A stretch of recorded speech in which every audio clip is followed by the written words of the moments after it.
We say energy is conserved, but then we make up funny questions like this that include questions like how much energy was lost. The key to it is when we use the word lost when we're talking about energy, really what we mean is that it's no longer in gravitational or kinetic. It's usually converted into heat, and since it's in the form of heat, we can't really get it back into a useful kinetic or gravitational energy, so we say it's lost.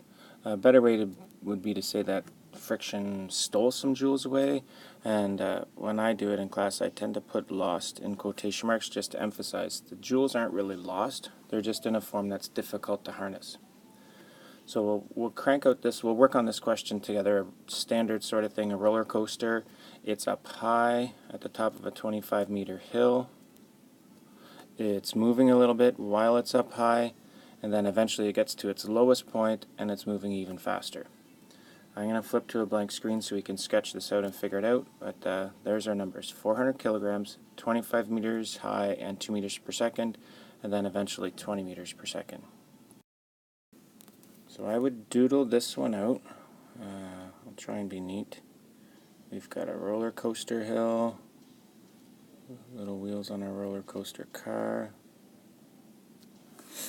We start at the top that you're moving a little bit, 2 meters per second, and the hill is 25 meters tall.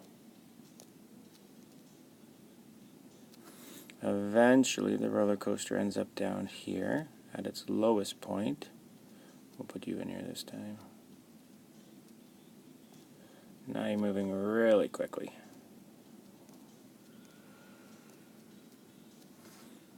And the way the question was worded, it hints that some joules were lost.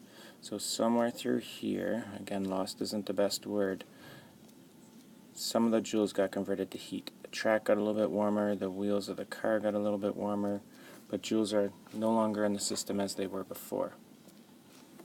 To set it up, we started off at the beginning. You were way up high, so you had gravitational potential energy, and you were moving, so you had kinetic energy. The cart rushed down the hill.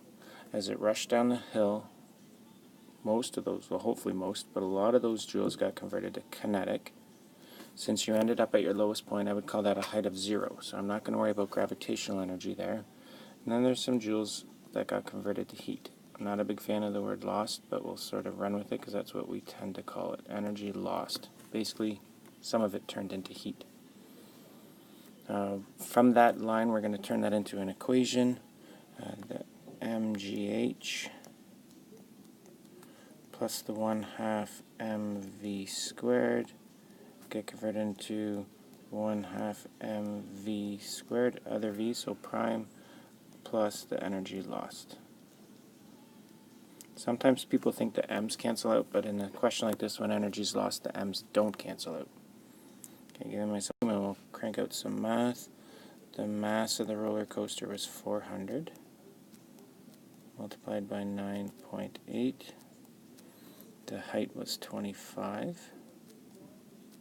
And when it was up there, it was moving at 2.